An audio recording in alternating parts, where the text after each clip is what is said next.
Alrighterbabber. Hello folks, welcome back to Pillars of Eternity, and this is Pillars of Eternity. We have rested up. I have enchanted Ada's weapon. I'll show you when it loads, because the first thing we're going to do in game is get a loading screen, because that's always so much fun. So I'll talk the shit through this. We're rested, we're healed. Ada's weapon's been enchanted. I stuck fine on it, which is accuracy and damage. I took slaying of Kith, so it does like 5+5 accuracy against like most living shit, like humanoid creatures, and extra damage. And burn damage I stuck on it as well. He's using that alright. Oh, right, I got a no entry sign then. So what we are going to do is just head to the market. I think we sold up, didn't we? Yeah, there's not much in there. Not worth selling. We got plenty of money as it is. We got 5 grand. We got 5 grand. We'll have a little run through the market. Double speed. Come on, what we doing? Pay attention. Double speed. Right, have we spoken to this guy? Yeah, we're not bothered. What about you? Igran stands behind a stall, polishing a broadsword. The patterned flesh around his eyes is crinkled with age, and the muscles in his arms are knotty and lean, but he holds the weapon with ease. He nods at you. Come to take a look. You won't find a finer collection of armour and weaponry in Defiance Bay. Outside Sonhild's, of course. He flashes a crooked grin. What's so special about Sonhild, sir? She operates in the expedition hall. He jerks a thumb over his shoulder. She sells the best equipment in the city, but Wennon keeps her on a short leash. Keeps her fine inventory reserved for chartered expeditionists, members of the dozens, and anyone else he takes a liking to. Well, there we go. Right, let's go and have a word with her then, if she's so damn good. We were going to head that way anyway. Any of these barrels? Any stealing? Nom nom nom nom nom. What about this barrel over here? Nom nom nom nom nom. Lovely job. Right. What have you got to say for yourselves? Nothing? Okay. Let's have a read of this. Admeth's Den. Okay, is this not the expedition hall? You look like you've seen a thing or two in the wilds. We have. Expedition. Admeth's Den Expedition Hall. There we go, look. See? Let's go in. Get another loading screen. Well. Not to worry. We might get to combat in about 5 or 10 episodes. For those that are bored of talkie. All fancy weapons and no skill. Of course. That's what you say. It is quite literally what she said. Hello, hello. Party of adventurers. Bandonlier, a well-groomed man, steps through the hall with a confident swagger, a smug grin etched on his face. He is flanked by 5 other hard-looking individuals. Bine the Nimble. One of his companion eyes you for a moment before spitting a chew at your feet. Another pup come wandering in, I see. Just know that Bine's giant slayers run things around here, and you'll be fine. Yes, never heard of him. Can I join? Can I join? He laughs. Around here, we get our pick of the best adventurers, and we don't take charity cases. A voice bellows across the hall. Enough jabber, Bine. You gonna do the job or talk about it? His jaw tightens. Wennon's right. That coin ain't gonna collect itself. He looks at his comrades and jerks his chin toward the door. See you around, pup. Ooh, aren't we level 12? Don't stand on ceremony. State your business. Looking for Go work, see mate. Osric. He's usually got something. You do well for him, maybe I can find you more. Alright, tell me about the dozens. No, you're not gonna. I'm gonna have to read this one, am I? Wennon's expression becomes serious, the timbre of his voice deepening. Good men and women trying to walk in the footsteps, that's terrible, of great men and women who came before us. We're a loose association of warriors and expeditionaries in the Durwood. Not as fancy as the Crucible Knights, mind you, but at least we remember our roots. At least they remember someone else's roots and pretend to be like them, he means. Your roots? The Crucible Knights take pride in having won the Durwood's freedom. Didn't we learn how to pronounce that last time? Durwood? I don't bleeding know. Freedom 150 years ago, but we're the ones who've protected it. Everyone knows that the Saints' War ended when the Godhammer destroyed Waidwen at Evendour Bridge. A lot of folks don't know how Waidwen wound up on that bridge. 7 men, 5 women. They walked out of Halgot Citadel and faced down a god, held him there until the bomb went off. He thumps the table. It's a fancy looking map, I give you that. That's the legacy we defend. Some call us mercenaries, but we don't need matching armour and silky cloaks to remember our roles. We're the same now as we were then. We stand up for the people. First line of defence, whatever it takes. We've got new enemies now.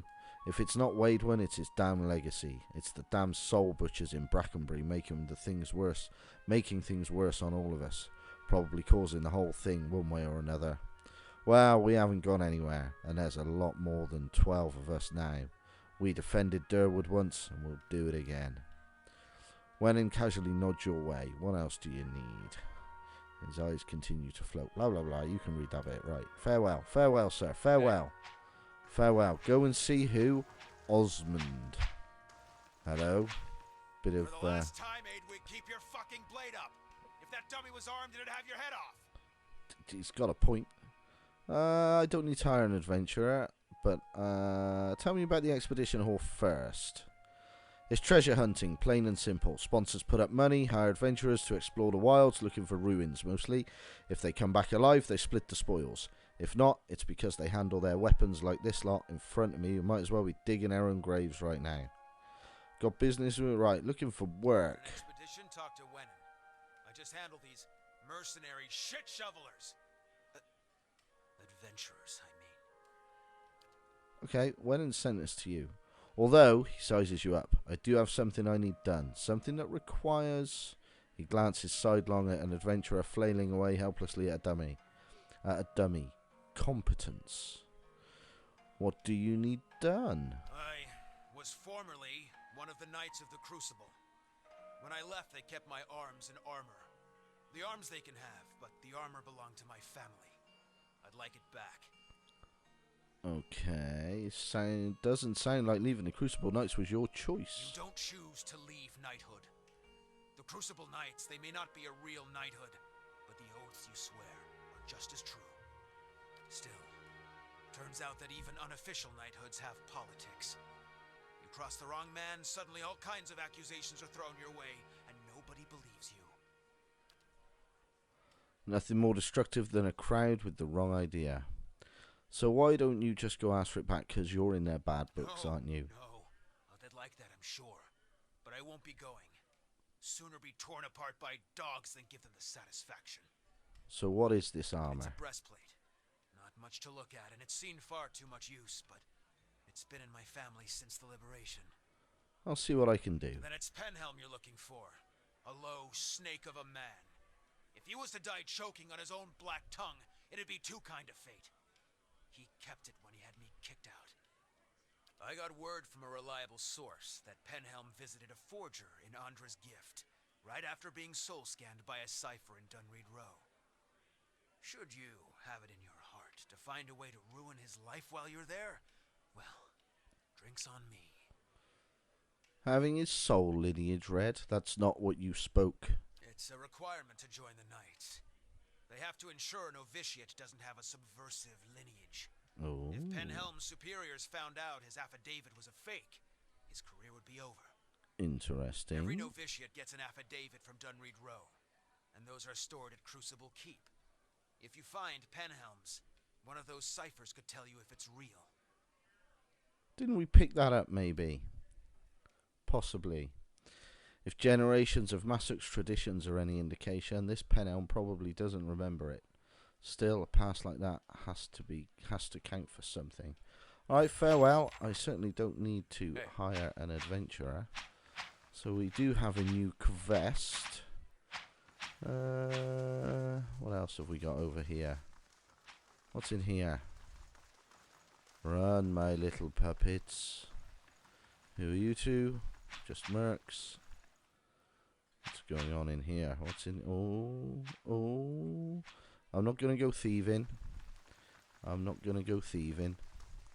But you can sell me stuff?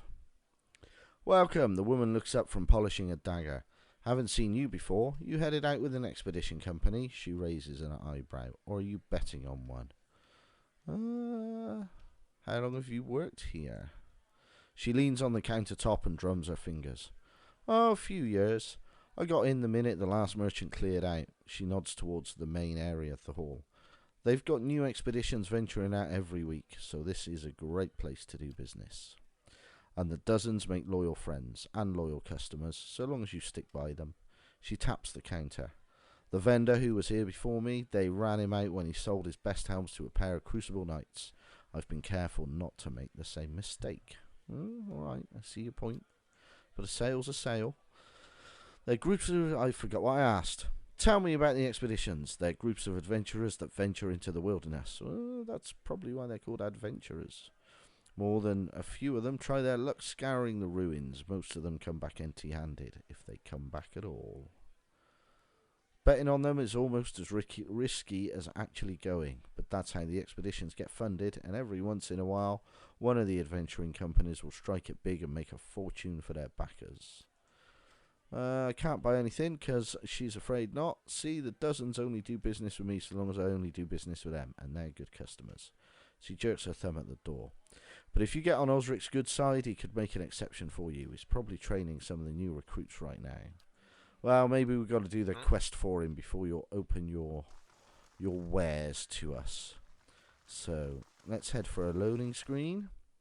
It is the one thing that I think annoys me about this game is the amount of loading screens. But because they're a lot longer than the Icewind Dale ones. But then I suppose the Icewind Dale ones were getting on a bit. We got along how brothers do. He used to throw water on me to wake me up in the morning. I used to fill his boots with stinging ants.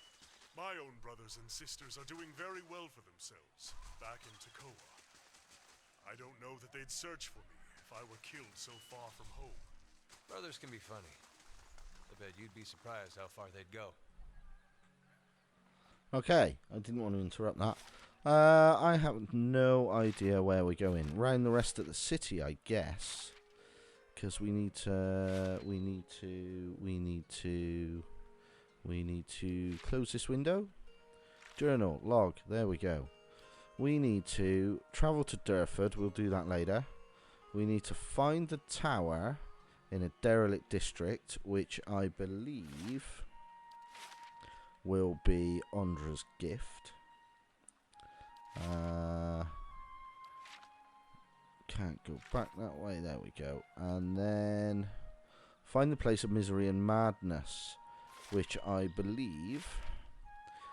think is in Brackenbury. So we'll head back to First Fires.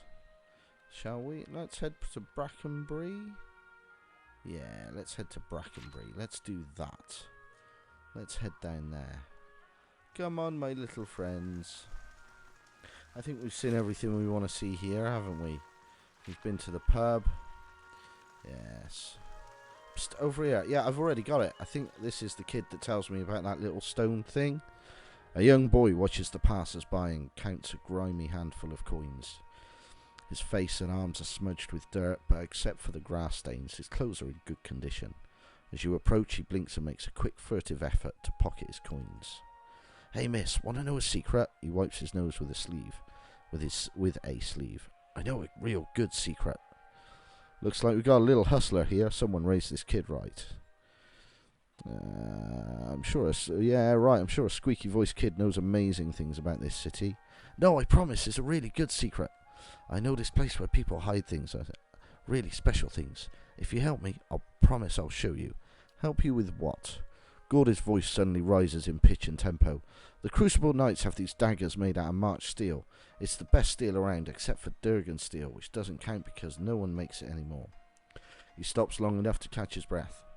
Anyway, there's this merchant over by the expedition hall, and he has a dagger made of real March steel. His eyes grow large and round. He said he wouldn't sell it to me because I'm a kid and kids don't know anything about daggers. But that's not true. I know lots about daggers. I know about the different kinds of steel.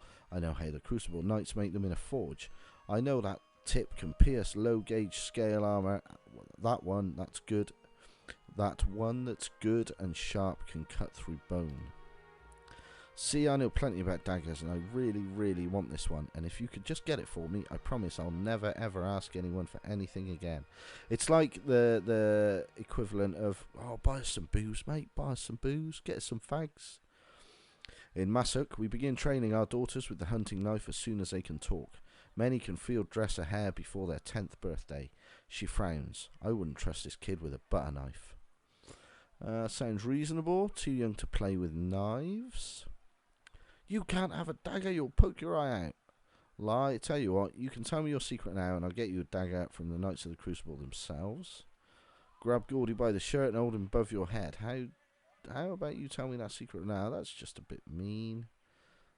You're too young to play with knives. But if I'm going to be a real warrior, I have to start training young, just like the heroes in the stories.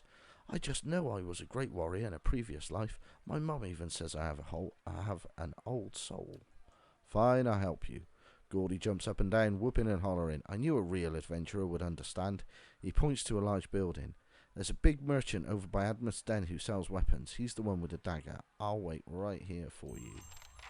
And there's another quest. Shall we just quickly go and do that now? Because, it's a long way, isn't it?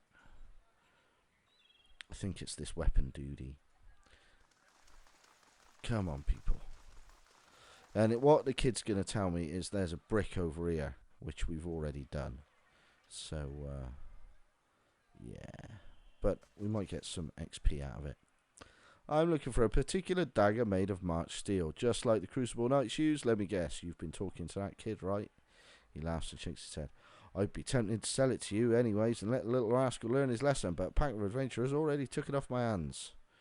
Oh, where are they now? Folk like that only visit Copper Lane to crew up at Admir's Den Expedition Hall or down a pint at the Goose and Fox. And since they weren't headed into the den, well, you've got my best guess. If March steel daggers are only given to Crucible Knights, how did you get your hands on one? Igran pauses mid-polish, his cloth slowing over the blade. A lot of steel passes through my hands, friend. I don't make it my business to ask where it all comes from. If you give me a small discount, that might get me into trouble. I'm not trying to get you into trouble, but you should be careful about what you trade and whom you trade with. Trafficking in stolen goods is risky. He grunts. Appreciate the concern, but there's no need to worry. I keep my nose clean enough. Okay, tell me more about the dagger. He oils the cloth in his hand. Made out of a high purity iron ore that comes out of the White March Mountains. Traditionally, the smiths at the Crucible Keep have smelted it into daggers and swords, which they only give to the Knights of the Crucible. Of course, I'd be surprised if that kid didn't already tell you all of this. Alrighty, so down to the pub. Ba-doom, ba-doom, ba-doom. There we go, little run around. Into the building, loading screen. There's going to be a loading screen to go up the stairs because of the adventurers are up the stairs. We spoke to them before. Up the stairs. Oh, yeah, there we go. Loading screen. Talk to the guy. See if we can get the dagger. Take it back. He'll tell us about the little thing that we've already got. But I'm hoping we'll earn some XP. Greetings. Hey, did you buy a March steel dagger from Igran? He displays the blade on a flat palm. I did, and a fine piece it is. I don't know of any more circulating in the city outside the steel and Crucible Keep, of course. I was trying to get it for a kid named Gordy. He blinks and kicks his feet off the table. A kid? This isn't a toy, you know. Get him a wooden sword. The Orlan woman leans over and punches his arm. Come on, Wexor. If our friend here is willing to pay, what's the harm? Yeah, what she said. Plenty, actually. That kid will probably poke his eye out. You know, I was going to tell him that, but I didn't. Besides, I plan to use this dagger. How much to change your mind? He turns the blade in the light, admiring it. Seeing as how there's a sudden demand for this, 100 pans seems fair. Demand isn't as high as you think. Chances are good that the dagger was stolen or looted off one of the knights. In that case, I'm probably doing you a favour. Or resolve? You mean Igran sold you March steel for less? I wonder why you wanted to get rid of it so badly. Either the blade was stolen from the knights, or it's a fake. That'll do. He looks from the dagger to you and back again. Oh, fine. But I won't take less than I paid for it. He pounds the table with a fist. I knew £50 sounded too good to be true. Deal. He hands you the dagger, hilt first. Pleasure doing business with you. Pleasure, sir. Pleasure. Hey. See? Got some XP. Knew it. Knew it. Little bit of XP, maybe some more when we hand it in. Through the door. Return to Gordy. Yeah, we'll return to Gordy. And then we'll head to Bracken, whatever it's called. Down this way. Down this way. Gordy! Come on. Bink! Hello, Gordy. My little pal. Did you get it? Did you get it? Do you have the dagger? Can I see it? Mike 12, right, blah, blah. Tell me your secret now and I'll get... No, I've got the dagger right here, fella. Gordy stops bouncing and stares at it, gaping in awe. It's so sharp. Deal's a deal. Here you go. He snatches it out of the air, heedless of anything else. He yanks it out of its sheath and holds the blade up to the light. I'm going to be just like the Crucible Knights. He soars and chops it at the air. He flips the weapon into the air and grabs at the hilt, almost slicing his palm open in the process. His eyes dart away from yours as he sheaths the dagger. Yeah, he knows. So, about that secret, Gordy puts his hand up to his mouth and whispers loudly. I saw one of the actors hide something under a loose stone near the theatre. Probably nothing as good as my steel dagger, though. Great secret, I already knew that. Tell me something else. He scratches his head and wrinkles his brow. Sometimes my dad goes to Andra's gift without telling my mum. Some place called the Salty Mast. Oh, that's a bit mean. Yeah, thanks for telling me, Gordy. Bye. No XP for that. But never mind. We got XP for the other bit, for getting the dagger in the first place. Let's head through this way. Oh, let's go to Brackenbury. We are getting close to time, so I may just call it before we go adventuring in Brackenbury and picking up 74 more quests. What have we got? We've got Raymont Manor, the Charred Barrel, sounds like a pub to me. House Dothamel, Sanitarium, that's where one of the places is we've got to go, and Andra's gift. So I think, folks, we will go and check this lot out next time. So until then, bye bye for now.